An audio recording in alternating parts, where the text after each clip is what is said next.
बहुत जल्द मध्य प्रदेश में चुनाव होने वाले हैं। विधानसभा चुनाव से पहले बीजेपी पूरी तरह से मूड में आ चुकी है, चुनावी मोड में भी आ चुकी है और इस बार 20 साल जो अभी हुए हैं उसको लेकर अपने विकास कार्य बताने के लिए प्रेस के माध्यम से बीजेपी के लोग अब मैदान में आए हैं। हमारे साथ में भारतीय जनता पार्टी के अशोकनगर जिला अध्यक्ष आलोक तिवारी जी हैं। उन्हीं से जान लेते हैं कि 20 साल के इस बात को कह रहे हैं वो विकास को लेकर, उस पर उनकी क्या कहना है। तो ये जो 20 वर्ष का विकास बता रहे हैं तो किस तरह समझते हैं, विकास किस तरह हुआ है? मुझे वार्ता में आमंत्रित करने के लिए आपका बहुत बहुत धन्यवाद।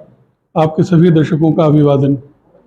सबसे पहले तो मैं आपसे ये कहना चाहता हूँ कि हमारी भारतीय जनता पार्टी एक जवाबदेही देने वाली पार्टी है और एक नई परंपरा की शुरुआत हमेशा हमने की है कि जब जनता हमें काम करने के लिए चुनती है तो हम अपना जो रिपोर्ट कार्ड है काम का, अपना कार्यकाल के उपरांत हम उसका रिपोर्ट कार्ड जनता के समक्ष प्रस्तुत करते हैं कि गए पूरे 5 साल में हमने समाज के कल्याण के लिए, लोगों की मदद के लिए क्या काम किया है। उसी दिशा में हमारे देश के यशस्वी गृह मंत्री आदरणीय अमित शाह जी ने भोपाल में अभी कुछ समय पूर्व रिपोर्ट कार्ड प्रस्तुत किया था।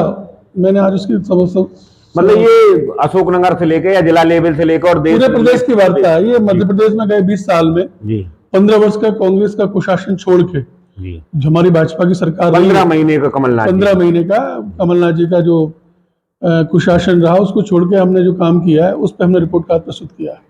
तो कोई 2-3 चीजें इसमें हम जरूर जानना चाह रहे हैं जिन पे आपको लगता है कि बहुत ज्यादा काम हुआ है और खासकर अशोकनगर के संदर्भ में उन विकास के कामों को। देखिए, एक बहुत बड़ा आमूलचूल परिवर्तन है समाज में। 2003 से पूर्व एक घनघोर निराशा की वातावरण था।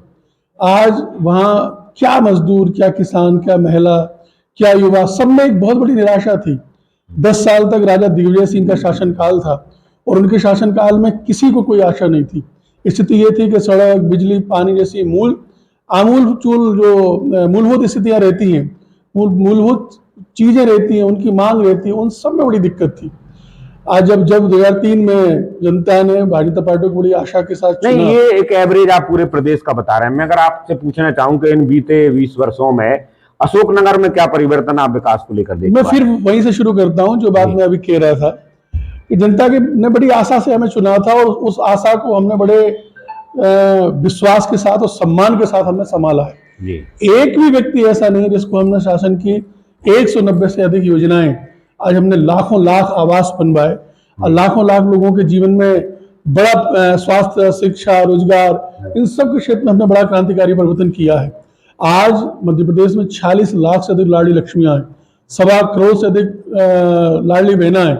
हमने हजारों किसानों को किसान सम्मान निधि, भावांतर, बीमा जैसी बहुत सी योजनाएं दी हैं जिनका कभी कल्पना करना भी इनके बारे में संभव नहीं था।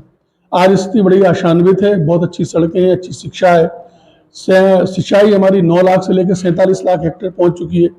आज हमारी बिजली की उपलब्धता 4000 मेगावाट से लेकर आज 24-25 हजार मेगावाट तक पहुंच चुकी है। आज हमारे पास सरप्लस में बिजली है। ये स्थिति है। एक बड़ा परिवर्तन मध्य प्रदेश में हुआ है और मध्य प्रदेश को विकास, बीमारू राज्य से विकसित राज्य बनाने में इस सरकार ने, हमारी पार्टी ने बड़ा काम किया है। चलिए, अब मैं अशोकनगर के संदर्भ में भी कुछ चीजें जान लेता हूं, चूंकि जिला अध्यक्ष अशोकनगर है। बिजली, आखिरी सवाल आपने खत्म किया। आप ही के बीजेपी को, विधायक को ये कहना पड़ा कि अगर इसकी स्थिति नहीं सुधरती, कटौती की, तो जनता के साथ मैं मैदान में उतर सकता हूं। देखिए, विधायक जी ने जो कहा है उसका आप आशय समझिए। विधायक जी ने बहुत ही जिम्मेदार विधायक हैं और उन्होंने अधिकारियों को डांटा था। उनका कहना यह था कि अगर किसी प्रकार की कोई ट्रिपिंग हो रही है, कोई संधारण का काम हो रहा है, मरम्मत का काम हो रहा है, तो उसको तय समय में कीजिए। कभी भी उसको करना, बिजली को अनुपलब्धता की बातचीत नहीं थी। बातचीत ये थी कि अगर कोई आप काम कर रहे हो, आप लाइन को मेंटेनेंस कर रहे हो, समय से कीजिए, नाम पे या कटौती के नाम पे जिस मंत्री के प्रभार का जिला अशोकनगर हो और वहां के लोगों को 5-5, 8-8 घंटे जो है बेमतलब अघोषित कटौती से, फिर मैं वही कह रहा हूं, माननीय विधायक जी ने इसीलिए अधिकारियों को डांटा था कि समय निश्चित कीजिए, उस समय में अपना पूरा काम कीजिए। बेकार परेशान करने से कोई लाभ नहीं है। पर मैं वही कह रहा हूँ कि जिस जिले का प्रभारी मंत्री खुद ऊर्जा मंत्री हो, वहां अधिकारी इतने निरंकुश हो रहे हैं कि उनको विधायक डांटना पड़ रहा है। निरंकुश होने की बात नहीं है। प्रशासन अपना काम करता है, सरकार अपना काम करती है, पार्टी अपना काम करती है। बात थी समय के नियोजन की, प्रबंधन की। प्रबंधन ठीक नहीं था। इसके बाद आपको लगता है कि ठीक हुई ये चीजें? देखिए, कमोबेश स्थितियां बहुत अच्छी रही हैं और मैं समझता हूं कि बिजली की उपलब्धता पर्याप्त है। और कहीं कोई दिक्कत आती है तो तत्काल हम उसको ठीक कुछ करते बड़े मुद्दे पिछले 20 वर्षों से ही अशोकनगर में जो है आज भी वैसे के वैसे खड़े हैं जैसे पहले थे। अब आप उनको विकास के पैमाने पर कहाँ देखते हैं अंडरब्रिज अशोकनगर का? देखिए, जन सामान्य के लिए एक आवागमन में सुविधा हो, इसके लिए हमारी सरकार ने लगातार काम किया है। और अंडर ब्रिज का एक कोई इशू है पैसे को लेके, हर चुनाव में जल्द से जल्द वो पूरा हो जाए। हर चुनाव में एक मुद्दा होता था कि आप माने कि इस चुनाव में भी अंडरब्रिज जो है बीजेपी चुनाव से पहले वो पूरा हो जाएगा। मैं आपको भरोसा और विश्वास दिलाना चाहता हूँ। मतलब इस चुनाव में वो मुद्दा नहीं रहेगा? सवाल ही नहीं, बिल्कुल नहीं। अगर रहे तो आप मुझसे बात कर फिर कह देना मुझसे। अशोकनगर जिला अस्पताल को उन्नत करना था, एक ट्रेमा सेंटर भी खुल गया था। आजकल उसमें मैटरनिटी वार्ड चल रहा है, ना संसाधन है, ना डॉक्टर है, ना अस्पताल जो अपग्रेड होनी थी वो हो पाई है। देखिए, अपग्रेड की स्थिति ये है कि हमने भूमि का चयन कर लिया है और जल्द से जल्द हम उस काम को अपने चिकित्सालय के उन्नतीकरण का काम हम कर रहे हैं। रही बात ट्रामा सेंटर की, तो अगर किसी तरह की कोई दिक्कत है, परेशानी है, तो हमारे जनप्रतिनिधियों ने अभी माननीय मुख्यमंत्री जी के संज्ञान में लाए थे और निश्चित रूप से मुझे उम्मीद है कि जल्द से जल्द वो विधिवत उसमें जो कार्य हो शुरू होगा। अशोकनगर में एक रेलवे स्टेशन है जिसका उन्नयन का कार्य पहले हुआ था, जिसमें बड़ा भ्रष्टाचार हुआ, शिकायतें हुई, बकायदा जांच की बात की गई, मगर कुछ नहीं हुआ। और अभी हाल ही के जो अमृतकाल के लिए प्रधानमंत्री ने चयनित किया था उसमें अशोकनगर फिर छूट गया है। देखिए, जहां तक आपका भ्रष्टाचार का कहना है तो मैं समझता हूं कि मेरी सरकार भ्रष्टाचार के प्रति 0 टॉलरेंस रखती है। हम किसी प्रकार के भ्रष्टाचार को बर्दाश्त नहीं करते। अगर आपने मेरे संज्ञान में विषय लाए हैं, अगर किसी प्रकार की नए पैसे का भ्रष्टाचार उसमें हुआ है तो निश्चित रूप से हम उसमें विधिक कार्रवाई जो भी करने का है। पार्क वहां बना था, आज जाके देखिए उसमें एक पेड़ नहीं है, ठीक है ना। जो टाइल्स लगाए गए थे वो बड़ी खराब क्वालिटी के हैं। मुझे 50 टाइल्स आप लगातार गिन के बता दीजिए वो जो टूटे ना हो। तो अगर आप ये भ्रष्टाचार की श्रेणी में नहीं आते तो और आपको क्या देखना है? तो वहां जाकर जरूर देखिए। मैं देखता हूँ, मैं अशोकनगर का जिला अध्यक्ष होने के नाते कई बार रेलवे अधिकारियों को, कई बार सांसद को, कई बार लोगों ने शिकायत की है, अखबारों में, पेपरों में, सब जगह आई है, मगर इस पर जिम्मेदारी ली नहीं गई अभी तक। बिल्कुल, मैं अपने वरिष्ठ नेतृत्व को, माननीय जनप्रतिनिधियों को, सरकार को, सबको अवगत कराऊंगा और उसमें निष्पक्ष जो भी होगा, ऐसा नहीं कि अभी जो अपग्रेड होना था वो छूट गया, गुना हो गया, हमारा अशोकनगर फिर रह गया। नहीं, ऐसा नहीं है कि अशोकनगर छूट गया, निश्चित रूप से अशोकनगर होगा, मैं आपको विश्वास दिलाता हूँ। मगर अभी प्रधानमंत्री ने जब किए तो सूची में तो नाम नहीं था उसका। बिल्कुल होगा, निश्चित होगा। बारी जैसे हमारे मध्य प्रदेश, हमारे अशोकनगर की आएगी, निश्चित रूप से होगा, विश्वास मैं आपको दिलाता हूँ। चलिए, एक चीज जो है, चुनाव जब हो रहे थे, उपचुनाव में तो बड़ी बड़ी घोषणाएं हुई थी, बहुत बड़ी बड़ी घोषणाएं हुई थी। तो आपके मुख्यमंत्री ने घोषणा की थी कि अशोकनगर को स्मार्ट सिटी बना देंगे, एक जो है कृषि विद्यालय भी देंगे। कहाँ हैं दोनों अभी? स्मार्ट सिटी किन्हीं कारणों से निरस्त हुआ था, लेकिन मैं मुझे आप बताते हुए बड़ी खुशी है कि हमारा अशोकनगर जो शहर है वो स्मार्ट सिटी के लिए उसकी स्वीकृति मिल गई है, वो मंजूर हो गया है। रही बात कृषि में महाविद्यालय की, तो प्रक्रियागत अवरोध के कारण वो नहीं था और मैं आपको भरोसा दिलाता हूँ निश्चित रूप से हमें ये गौरव मिलेगा कि हमारे अशोकनगर जिले में, हमारे अशोकनगर में एग्रीकल्चर कॉलेज जल्द से जल्द शुरू होगा। एक मात्र पॉलिटेक्निक कॉलेज है, सॉरी, उसको लगातार इंजीनियरिंग कॉलेज में डेवलप करने की मांग की जा रही थी, मगर लगातार वहां से कोर्स कम हो रहे हैं, फैकल्टी कम हो रही है, आसपास के जिलों में जा रहे हैं। हम उसको अपडेट तो कर नहीं पाए इवन, और उसमें से कई सारी चीजें जो है दूसरी जगह चली गई, कम हो। देखिए, हमने 2003 में पूरे मध्य प्रदेश में कुल 4 मेडिकल कॉलेज थे, हमने उसको 24 कर दिया। आज मध्य प्रदेश में 24 मेडिकल कॉलेज। मेरी बात तो सुनिए, हम 24 मेडिकल कॉलेज चला रहे हैं। कांग्रेस ने 53 साल मध्य प्रदेश में राज किया, उन्हें क्या किया ये उन्हें सोचने की आवश्यकता है। हम लगातार इस बीमारू राज्य को विकसित राज्य बना रहे हैं, वो काम कर रहे हैं। रही बात पॉलिटेक्निक कॉलेज की, तो निश्चित रूप से नई पीढ़ी के लिए, युवा पीढ़ी के लिए तकनीकी शिक्षा की बहुत जरूरत है, क्योंकि वो रोजगार उन्मुख, व्यापार उन्मुख और जॉब ओरिएंटेड होते हैं। मैं समझता हूं कि अगर कोई ट्रेड कम हुई है तो निश्चित रूप से मैं सरकार को, अपने जनप्रतिनिधियों को ध्यान में लाऊंगा, जो कम हुई है उसकी पूर्ति करेंगे और हम अच्छा इंजीनियरिंग कॉलेज अपने अशोकनगर में स्टैब्लिश करेंगे, ये मुझे पूरा भरोसा है। अच्छा, कुछ और चीजों के बारे में तो लोग कह ही रहे थे, मगर जब लग रहा था कि ज्योतिरादित्य सिंधिया को आपकी पार्टी ने हराया, कांग्रेस में थे, फिर आपके यहाँ आ गए, आपने उनको केंद्रीय मंत्री भी बनाया, तो ऐसा लग रहा था कि जब भी कोई मंत्री बनता है, जिसका इलाका होता है, लगातार चुनाव जहां से लड़ता है, उस इलाके को कुछ मिलता है। तो जहाजरानी मंत्रालय होने के बाद बताएंगे कि इस पूरे इलाके को उस मंत्रालय से क्या हासिल हो पाया? देखिए, माननीय ज्योतिरादित्य सिंधिया जी हमारे आदरणीय केंद्रीय मंत्री हैं जी, और उन्होंने अपने छोटे से कार्यकाल में बहुत बड़े गुणात्मक परिवर्तन पूरे देश में किए।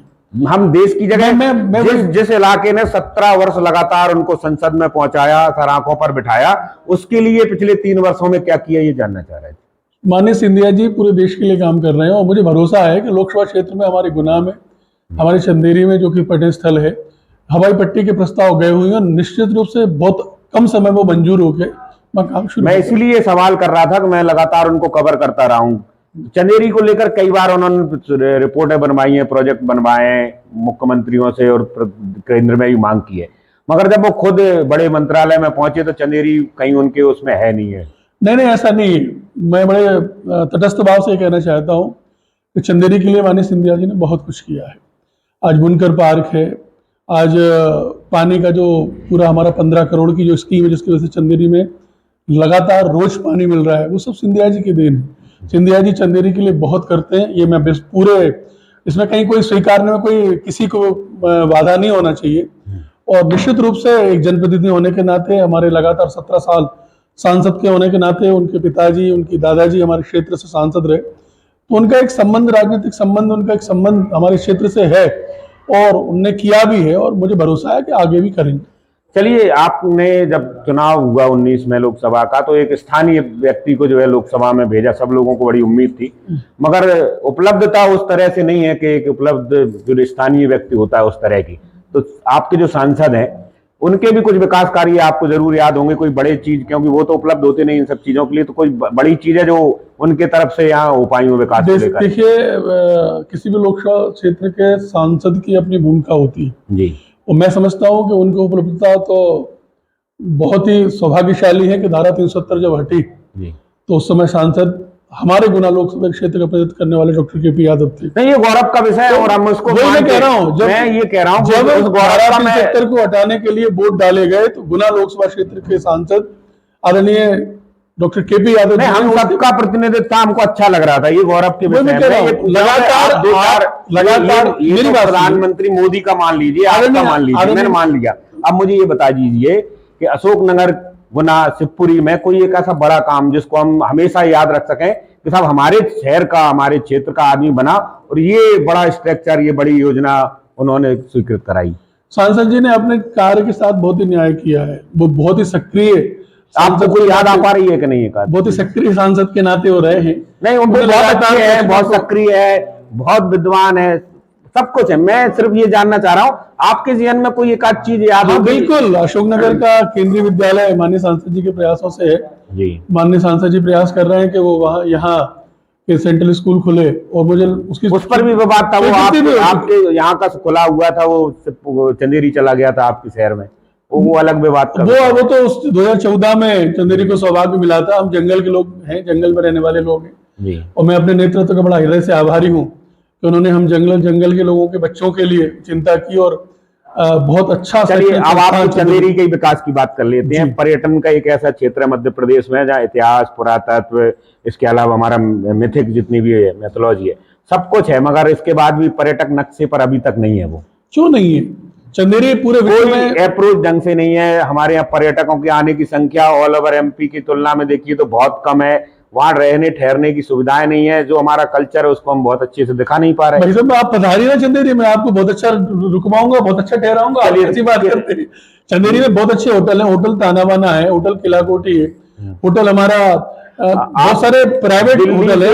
एमपीटी के 4 नए होटल बन रहे हैं। चंदेरी में बहुत रिजॉर्ट बन रहे हैं। से जो पर्यटक चलते हैं देसी विदेशी जी, वो आगरा आते हैं, आगरा से झांसी आते हैं, ओरछा तक आते हैं और फिर सीधे जो है वो रास्ते बनारस होते हैं। मैं आपकी जानकारी को बता दूं, हर मंगलवार, हर शुक्रवार को हमारे यहाँ विदेशी पर्यटकों के टूर आते हैं और मैं आमंत्रित करता हूँ आप चंदेरी पधारें, आपसे मिले। आप पूरी तरह से संतुष्ट हैं कि चंदेरी जितना डिजर्व करता है उतना उसके पास? बिल्कुल नहीं। मैं चंदेरी की को जब तक और शिखर पर नहीं पहुंचाऊंगा, जब तक चंदेरी मेरी और उन्नत नहीं होगी और आगे नहीं बढ़ेगी, मैं बिल्कुल संतुष्ट मैं बिल्कुल काम करूंगा चंदेरी के। चंदेरी उत्सव होता था, एक वैजू उत्सव होता था, उसको भी आपकी सरकार ने इंदौर में कहीं एक किसी हॉल में जाके करना शुरू कर दिया। आप वो नहीं करवा पाए। देखिए, चंदेरी फेस्टिवल 2016 में बहुत ही भव्य तरीके से हुआ था और हमने माननीय संस्कृति मंत्री हमारी दीदी हैं उषा ठाकुर जी, वो व्यक्तिगत रूप से चंदेरी के विकास में बहुत रुचि ली थी।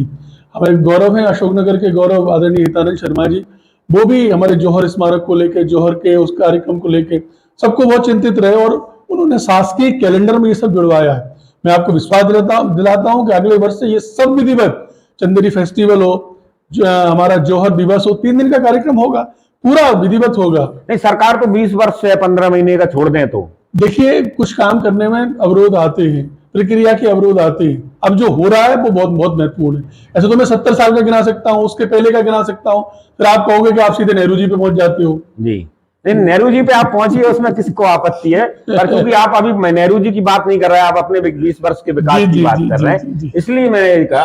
नहीं, निसंदेह देखिए, सड़कों के मामले में आपके यहाँ ठीक काम हुआ है, हम उसको मान लेते हैं, मगर मुझे सिर्फ एक सवाल का और जवाब दे दीजिए कि अच्छी अच्छी चीज आप सारे नेता आपके जितने आप भी हैं बड़े अच्छे से गौर श्रेय लेते हैं, मगर जब कोई कठिन सा सवाल आता है तो आप सीधे सीधे ये क्यों नहीं कह पाते कि नहीं कर पाए हम लोग, उस पर ये चाशनी क्यों लपटते हैं सब? देखिए भाई साहब, मैं ये मानता हूं कि विकास एक सतत प्रक्रिया है जी। कोई भी समाज नहीं, आप, मैं ये कह रहा हूँ 20 वर्ष अगर अंडर ब्रिज नहीं बन पाया तो आप जिम्मेदारी लीजिए कि साहब हाँ हमसे चूक हुई, नहीं बनवा पाए, जनता के बीच में जाके ये कहने में क्या संकोच है? जिम्मेदारी तो उन लोगों को भी लेना चाहिए जो हमसे पहले थे।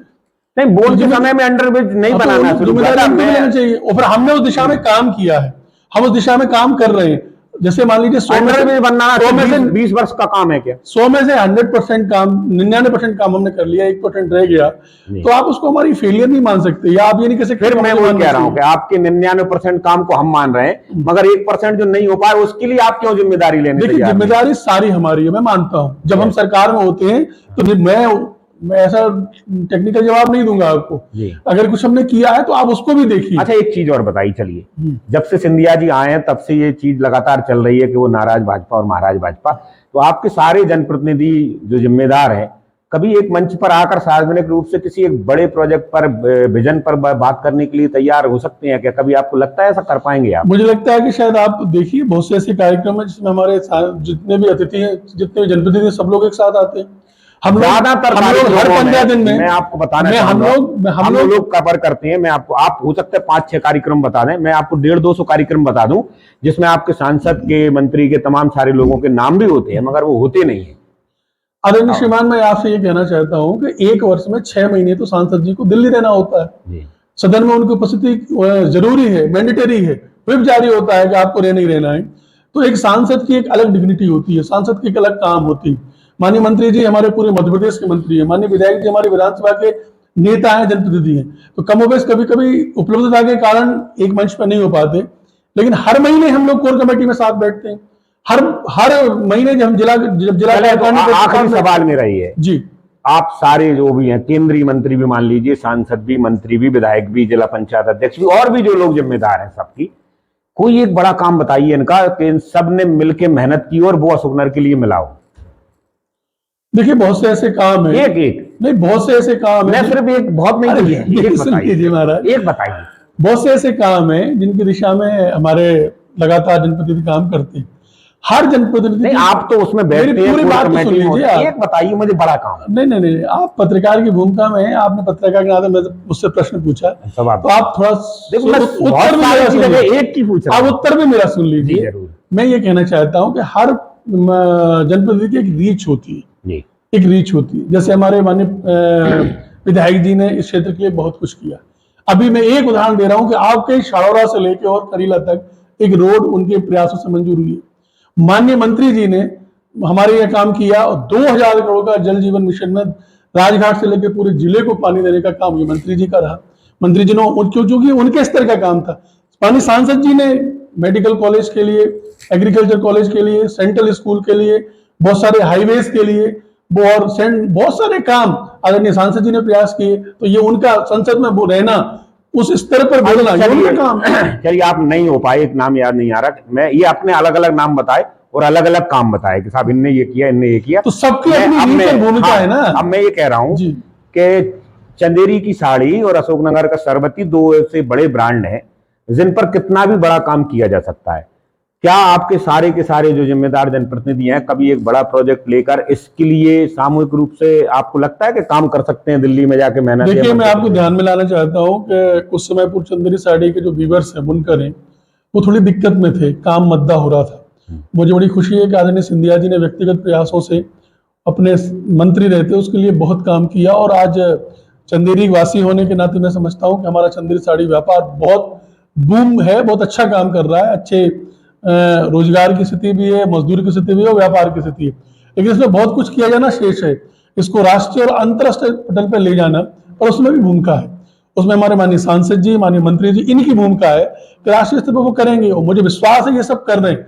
माननीय सांसद जी प्रधानमंत्री जी से मिले, उन्होंने हमारे चंदेरी का जो अंग वस्त्र होता है जिसको हम पटका कहते हैं वो भेंट किया, और माननीय प्रधानमंत्री से उन्होंने बात करी कि चंदेरी के आगे बढ़ना, और चंदेरी का क्या योगदान है वो हम कृषि प्रधान जिला है, कृषि प्रधान जिला है। सिंधिया जी को छोड़ दें तो लगभग सब लोग खेती किसानी से जुड़े जनप्रतिनिधि हैं आपके, तो सरबती को लेकर तो कम से कम एक बड़ा लॉजिस्टिक बना ही सकते थे, जो देश भर में और दुनिया भर में। निश्चित रूप से जो करना शेष है हम उसको बड़े सम्मान के साथ में स्वीकार करता हूं कि हम उसको और अच्छे से करेंगे। मेरा अशोकनगर बहुत आगे जाए, मेरा किसान समृद्ध हो, हमारा क्षेत्र समृद्ध हो, सब खुशहाल हो, इसके लिए जो कुछ भी करना पड़ेगा हमारे जनप्रतिनिधि करेंगे। मैं ऐसा तो ये अशोकनगर जिले के मध्य प्रदेश के सबसे बागपटु जो है अध्यक्षों में से एक हैं, तो सीधे सवालों के सीधे जवाब बहुत कम देते हैं, तो अपनी मुस्कुराहट और शब्दों की चाशनी उन कठिन सवालों पर जरूर लपेटते हैं जो इनके आसपास आते हैं। हालांकि बताते बहुत कुछ रहते हैं, पर जैसे ही कठिन सवाल आए तो इनका गियर बदल जाता है। पर उम्मीद है जिस तरह से वो कह रहे हैं, भले ही नहीं कर पाए कोई काम सामूहिक रूप से, पर आगे भविष्य में करेंगे। तो इसी उम्मीद के साथ आपका बहुत बहुत धन्यवाद। बिल्कुल भाई साहब, हम निश्चित रूप से अपने क्षेत्र की जनता के लिए, उनकी सेवा के लिए बहुत कुछ करेंगे, बहुत कुछ किया है और करेंगे। बहुत बहुत धन्यवाद। आपका सदैव स्वागत।